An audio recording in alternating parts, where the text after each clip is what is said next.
ప్రభువునందు ప్రియమైన దేవుని బిడ్డలారా, ఈ ఉదయకాల సమయంలో దేవుని అనుదిన వాగ్దాన ఈ పరిచర్య ద్వారా మరి ఒకసారి మిమ్మల్ని కలుసుకోవడానికి దేవుడు నాకు అనుగ్రహించిన ఈ గొప్ప ఈ భాగ్యమును బట్టి మొదటిగా దేవాది దేవునికి నేను ఎంతగానో కృతజ్ఞతాస్తుతులు చెల్లించున్నాను. మరి ముఖ్యంగా ఈ అనుదిన ఈ వాగ్దాన ఈ పరిచర్యను వీక్షిస్తున్న ఆత్మీయులకు మీ అందరికీ ప్రభువైన యేసుక్రీస్తు నామంలో శుభాభివందనాలు నేను తెలియజేస్తూ ఉన్నానండి. దేవునికి స్తోత్రం. హల్లెలూయా, హల్లెలూయా. ప్రియమైన దేవుని బిడ్డలారా, ఈ ఉదయకాల సమయంలో దేవుడు మీకు ఇచ్చిన వాగ్దాన వాక్య భాగము యెషయా గ్రంథము 58వ అధ్యాయము 11వ వచనమైనది. ఆ వాగ్దాన వాక్య భాగమును మీ కొరకు నేను చదువుచూ ఉన్నాను. ప్రార్థనా పూర్వకముగా ఆలకించవలసిందిగా ప్రభువైన యేసుక్రీస్తు నామంలో అందరినీ కోరుచున్నానండి. యెషయా గ్రంథము 58వ అధ్యాయము 11వ వచనములో ఈ విధముగా రాయబడి ఉన్నది. యెహోవా నిన్ను నిత్యము నడిపించును, క్షామ కాలమున ఆయన నిన్ను తృప్తిపరిచి నీ ఎముకలను బలపరుచును. దేవునికి స్తోత్రం. హల్లెలూయా, హల్లెలూయా. ప్రియమైన దేవుని బిడ్డలారా, ఈ వాగ్దానమును దేవుడు ఆనాడు యెషయా ప్రవక్త ద్వారా తన ప్రజలైన ఇశ్రాయేలీయులకు ఇచ్చినట్లు దేవుని వాక్యములో మనము చూస్తూ ఉంటాం. ముందుగా 58వ అధ్యాయంలో రాయబడి ఉన్న విషయములను క్లుప్తముగా మీకు తెలియజేయాలని నేను ఆశపడుచు ఉన్నానండి. యెషయా గ్రంథము 58వ అధ్యాయంలో ఏ విషయాలు మనకి కనబడుతూ ఉంటాయంటే, నిజమైన ఉపవాసం అంటే ఏమిటో దేవుడు యెషయా ప్రవక్త ద్వారా ఇశ్రాయేలీయులకు ఆ సందర్భంలో తెలియజేస్తూ ఉన్నారు. ఇశ్రాయేలు ప్రజలు ఉపవాసం ఉంటూ ఉన్నారు. అయితే వారు ఉపవాసం ఉంటూనే వ్యాపారాలు చేస్తూ ఉన్నారు. ఉపవాసం ఉంటూనే వారి యొక్క దాసీల ద్వారా కఠినమైన పనులు చేయించుకుంటూ ఉన్నారు. ఉపవాసం ఉంటూనే వివాదములు, కలహాలు అంటే గొడవలు పెట్టుకుంటూ ఉన్నారు.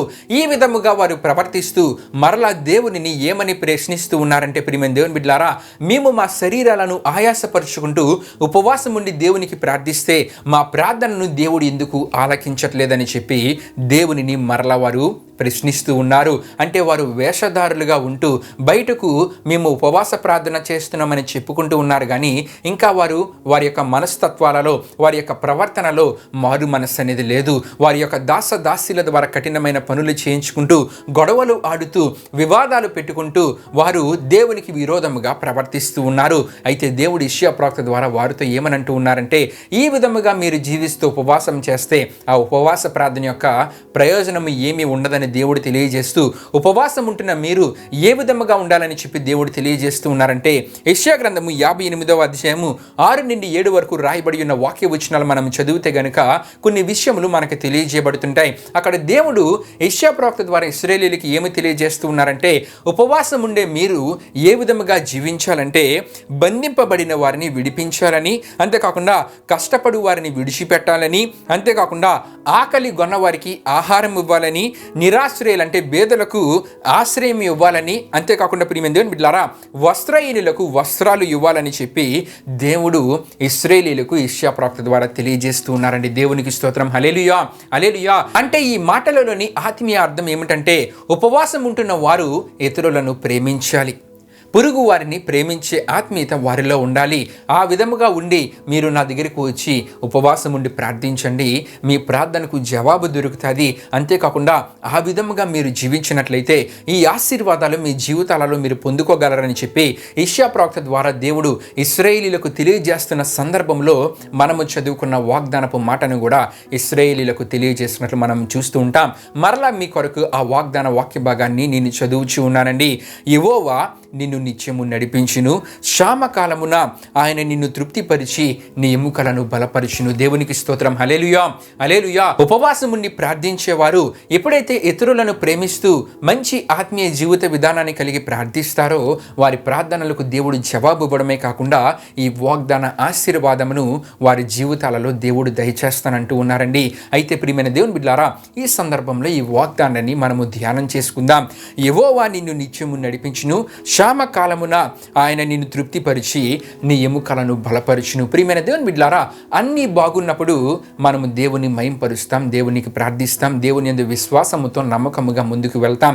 అయితే క్షామకాలము అంటే ఏంటంటే, ఆశ లేని పరిస్థితులు, ఏమి జరగబోతుందో తెలియలేని పరిస్థితులలో మాత్రము దేవుడు ఏమంటూ ఉన్నారంటే, అటువంటి పరిస్థితులు మీకు ఎదురైనా సరే మిమ్మల్ని నేనేం చేస్తానంటూ ఉన్నారంటే తృప్తిపరుస్తానని దేవుడు అంటూ ఉన్నారు. అంతేకాకుండా మీకు బలాన్ని నేను ఇస్తానని నడిపిస్తానని చెప్పి దేవుడు అంటూ ఉన్నారు. మీకు తోడుగా ఉండి నిత్యము మిమ్మల్ని ముందుకు నడిపిస్తానని దేవుడు అంటూ ఉన్నారు. దేవునికి స్తోత్రం. హల్లెలూయా, హల్లెలూయా.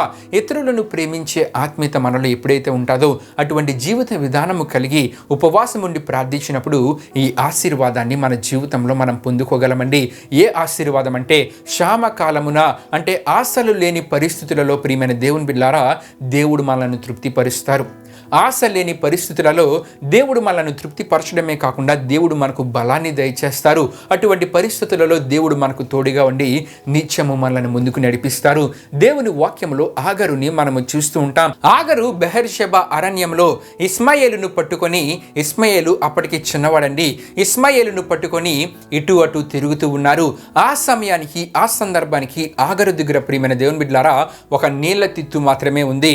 ఎప్పుడైతే ఆ నీళ్ల తిత్తులో నీరు అయిపోయిందో క్షామకాలము వారికి ఎదురైందంటే భవిష్యత్ మీద ఆశ లేని పరిస్థితి వారిలో ఉంది.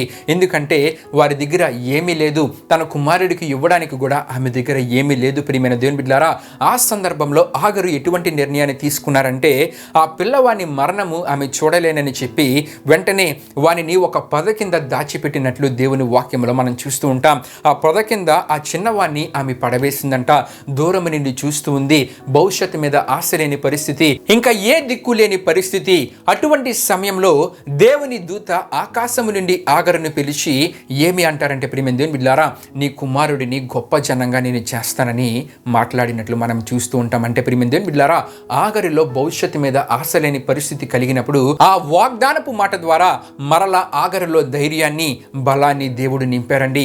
అంతేకాకుండా ప్రియమైన దేవుని బిడ్డలారా ఆమెకు దేవుడు మరలా ఒక బావిని చూపించారు. ఆ బావిని చూపించడం ద్వారా నీళ్లు మరలా వారు త్రాగుట ద్వారా ప్రియమైన దేవుని బిడ్డలారా వారు తృప్తిపరచబడినట్లు దేవుని వాక్యంలో మనం చూస్తూ ఉంటాం. ప్రియమైన దేవుని బిడ్డలారా దేవుని కొరకు నమ్మకంగా మనం ఉన్నట్లయితే క్షామకాలమున దేవుడు మనల్ని ఎప్పటికీ విడిచిపెట్టరండి.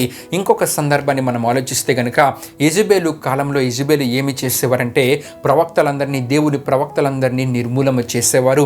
అటువంటి సందర్భంలో ప్రవక్తలలో ఎటువంటి పరిస్థితి అంటే ఏ దిక్కు లేని పరిస్థితి, ఏ సందర్భంలో వారికి ఏమి జరుగుతుందో తెలియని పరిస్థితులలో వారు ఉన్నారు. అంటే ఒక క్షామకాలమున వారు ఉన్నారు. అటువంటి సందర్భంలో దేవుడు ఎవరిని ఏర్పాటు చేసుకున్నారంటే ఓబద్యాను ఏర్పాటు చేసుకున్నట్లు దేవుని వాక్యంలో మనం చూస్తూ ఉంటాం. దేవునికి స్తోత్రం. హల్లెలూయా, హల్లెలూయా. ఆ కాలంలో 100 మంది ప్రవక్తలను ఓబద్యా దాచిపెట్టి వారికి అన్నపానములు ఇచ్చి పోషించినట్లు దేవుని వాక్యంలో మనం చూస్తూ ఉంటాం. అంటే ఆహారము ద్వారా దేవుడు వారిలో తృప్తిని కలుగు చేశారు. మీకు నేను తోడుగా ఉన్నానని చెప్పి దేవుడు అక్కడ వారిలో ధైర్యాన్ని కలుగు చేశారు. అంతేకాకుండా ప్రియమైన దేవుని బిడ్డలారా బలాన్ని దేవుడు వారికి దయచేశారు. ఎవరిని దేవుడు అక్కడ ఏర్పాటు చేసుకున్నారంటే ఓబద్యాను దేవుడు ఏర్పాటు చేసుకున్నారు. ప్రియమైన దేవుని బిడ్డలారా మనము ఇతరులను ప్రేమిస్తూ దేవునికి ప్రార్థించినప్పుడు దేవుడు తప్పక ఈ ఆశీర్వాదాన్ని మన జీవితంలో దయచేస్తారండి. క్షామ కాలమున అంటే ఏ దిక్కు లేని పరిస్థితి, ఏ ఆశ లేని పరిస్థితులలో దేవుడు ఏమంటూ ఉన్నారంటే అటువంటి పరిస్థితులు మీకు ఎదురైనా సరే నేను మిమ్మల్ని తృప్తిపరుస్తానని దేవుడు అంటూ ఉన్నారు. అటువంటి పరిస్థితులు మీకు ఎదురైనా సరే నేను మీకు బలాన్ని దయచేస్తానని దేవుడు అంటూ ఉన్నారు. అటువంటి పరిస్థితులు మీకు ఎదురైనా సరే నేను మీకు తోడుగా ఉండి నిత్యము మిమ్మల్ని నడిపిస్తానని చెప్పి ఒక ధైర్యాన్ని వాగ్దానము ద్వారా మనకు దేవుడు ఇస్తూ ఉన్నారు. కనుక ప్రియమైన దేవుని బిడ్డలారా ప్రార్థిస్తున్న మనము, ఉపవాసం ఉండి ప్రార్థిస్తున్న మనము ఇతరులను ప్రేమించే ఆత్మీయులనికి వద్దాం. ఇతరులను ప్రేమించినప్పుడు ఈ వాగ్దాన ఆశీర్వాదమును తప్పక మన జీవితంలో మనం పొందుకోగలం. దేవుడి పరిశుద్ధ వాగ్దానమును మన వెనుకలో దీవించునుగాక. ఆమేన్. ప్రియమైన దేవుని బిడ్డలారా ఈ వాగ్దానపు కార్యక్రమాన్ని ముగింపు ప్రార్థనతో మనం ముగించుకుందాం. అందరూ కళ్ళు మూసుకుని తలలో ఉంచుకుని ప్రార్థనలో నాతో పాటు ఏకీభవించవలసిందిగా ప్రభువైన యేసుక్రీస్తు నామములో మనందరినీ కోరుచున్నానండి. ప్రార్థన చేసుకుందాం. మహిమేశ్వరిపైన మా ప్రభువా, జీవాధిపతి అయిన యేసయ్యా, నీ ఘనమైన నామమునకే మహిమ ఘనత ప్రభావాన్ని చెల్లించినాం దేవా. ఇప్పుడు వరకు జరిగిన ఈ వాగ్దాన కార్యక్రమంలో మాతో పాటు తోడుగా ఉండి నడిపించిన దేవా మీకే వేలాది వందనములు కృతజ్ఞతాస్తుతులు చెల్లించినాం యేసయ్యా. మరి క్షామకాలంన మీరు మమ్మలను తృప్తిపరుస్తారని, మాకు బలాన్ని దయచేస్తారని, అంతేకాకుండా మీరు మాకు తోడుగా ఉంటారని, నిత్యము మమ్మలను నడిపిస్తారని ఈ వాగ్దానం ద్వారా మాట్లాడిన దేవా. ఈ వాగ్దానాన్ని విన్న ప్రతి ఒక్కరూ ఉపవాస ప్రార్థన చేస్తున్నప్పుడు, ప్రార్థిస్తున్నప్పుడు వారు ప్రార్థనలో నీ కొరకు నమ్మకముగా జీవిస్తూ ఇతరులను ప్రేమించే ఆత్మీయతలోనికి వచ్చుట ద్వారా ఈ వాగ్దాన ఆశీర్వాదంను వారి జీవితంలో వారు పొందుకోగలిగేలా మీరు కార్యాన్ని జరిగించండి. ఎలాగైతే శ్యామకాలమున ఆగరును అంతేకాకుండా ఇస్మాయేలును మీరు తోడుగా ఉండి వారిని ముందుకు నడిపించారో దేవా, ఎలాగైతే శ్యామకాలమున 100 మంది ప్రవక్తల విషయంలో ఉపాధ్యాయాన్ని ఏర్పాటు చేసుకొని వారిని పోషించారో, ఈ వాగ్దానాన్ని విన్న ప్రతి ఒక్కరు కూడా వారి జీవితాలు ఇటువంటి పరిస్థితులు ఎదురైనప్పుడు ఈ వాగ్దాన ఆశీర్వాదాన్ని వారి జీవితాల వారు చూడగలిగేలా మీరు కార్యాన్ని జరిగించండి. ఈ వాగ్దానమును విన్న ప్రతి ఒక్కరిని మీరు దీవించండి, ఆశీర్వదించండి. ఈ దినాన్ని వారు చేస్తున్న ప్రయాణాలలో పనులలో తోడుగుని ముందుకు నడిపించమని మీకే వేలాది వందనములు కృతజ్ఞతాస్తుతులు చెల్లిస్తూ యేసు పరిశుద్ధ నామంలో అడిగి వేడుకొనిచున్నాం తండ్రి, ఆమేన్. యేసు రక్తమే జయం, ప్రవేశ రక్తమే జయం, ప్రవేశ రక్తం సంపూర్ణమైన విజయం, అపవాది క్రియలకనంతా నాశనము కలుగునుగాక, ఆమేన్. ప్రభు మిమ్మును మీ కుటుంబంలోని దీవించునుగాక, ఆమేన్.